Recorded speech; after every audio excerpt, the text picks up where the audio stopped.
Hey my lovers, ഇന്നൊരു evening വ്ളോഗാണ്. ഇപ്പോൾ ഞാൻ പോയിക്കൊണ്ടിരിക്കുന്നത് ബൈരാഗഡ് സ്ട്രീറ്റിലേക്കാണ്.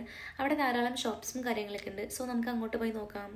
ഇതെല്ലാം ഞങ്ങളുടെ ക്വാർട്ടേഴ്സിൻ്റെ ഏരിയ ആണ്. ഏകദേശം ഇവിടുന്ന് 2 കിലോമീറ്റർ ഉണ്ട് സ്ട്രീറ്റിലേക്ക്. സോ ഇതാണ് സ്ട്രീറ്റ്. അത്യാവശ്യം തിരക്കും കാര്യങ്ങളൊക്കെ ഉണ്ടായിരുന്നു. റോഡിൻ്റെ ഇരുവശത്തും ധാരാളം ഷോപ്സ് ഉണ്ടായിരുന്നു. മറ്റ് ആക്സസറീസിൻ്റെ ഷോപ്സുകൾ ഉണ്ടെങ്കിലും കൂടുതലും ഡ്രസ്സാണ് അവിടെ ഉണ്ടായിരുന്നത്. ഡ്രസ്സിൻ്റെ ഒരു ഹ്യൂജ് വെറൈറ്റീസ് ഓഫ് കളക്ഷൻസ് തന്നെ ആ സ്ട്രീറ്റിലുണ്ടായിരുന്നു.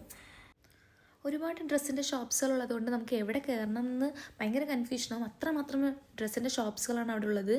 ഞാൻ ഗുഡിയാന്ന് പറഞ്ഞൊരു ഷോപ്പിലാണ് കയറിയത്. അവിടെ അടിപൊളിയായിട്ടുള്ള കുർത്തീസിൻ്റെ സെറ്റ് ഉണ്ടായിരുന്നു. പേസ്റ്റൽ കളേഴ്സും ഡാർക്ക് കളേഴ്സും അങ്ങനെ എല്ലാ കളേഴ്സും അവിടെ ഉണ്ടായിരുന്നു. ജീൻസിന് പറ്റിയ ടോപ്സ് ഉണ്ടായിരുന്നു, കോട്ട് സെറ്റ് ഉണ്ടായിരുന്നു, സ്ലീവ്ലെസ് കുർത്തീസ് ഉണ്ടായിരുന്നു. ഇതെല്ലാം പക്ക ജയ്പൂർ കോട്ടനാണ്. എനിക്ക് ഒരുപാട് ഇഷ്ടപ്പെട്ട ഒരു കുർത്തിയായിരുന്നു ഇത്. റേറ്റ് പലതരത്തിലുണ്ട്. ഭയങ്കര എക്സ്പെൻസീവ് ആയിട്ടുള്ളതും ഉണ്ട്, അഫോർഡബിൾ റേറ്റിനുണ്ട്. ഇത് നോക്കൂ, അടിപൊളിയായിട്ടുണ്ട്. ഈ കുർത്തി എനിക്ക് ഒത്തിരി ഇഷ്ടപ്പെട്ടു. അതിൻ്റെ മെറ്റീരിയലൊക്കെ ഭയങ്കര സോഫ്റ്റാണ്. നമുക്ക് ഒരുപാട് ഇഷ്ടപ്പെടും അവിടുത്തെ കുർത്തീസിൻ്റെ കളക്ഷൻസൊക്കെ. സോ ഇന്ന് ഞാൻ ഇത്രയും ഡ്രസ്സാണ് പർച്ചേസ് ചെയ്തത്. അതുപോലെ തന്നെ ഇവിടെ രക്ഷാബന്ധൻ ഫെസ്റ്റിവൽ ആവാറായതുകൊണ്ട് അവിടെ കൂടുതലും രാഖിയുടെ ഷോപ്സുകൾ ഉണ്ടായിരുന്നു. വെറൈറ്റീസ് ഓഫ് രാഖിയുടെ കളക്ഷൻസ് ഉണ്ടായിരുന്നു. സോ അത്രയേ ഉള്ളൂ. Bye guys.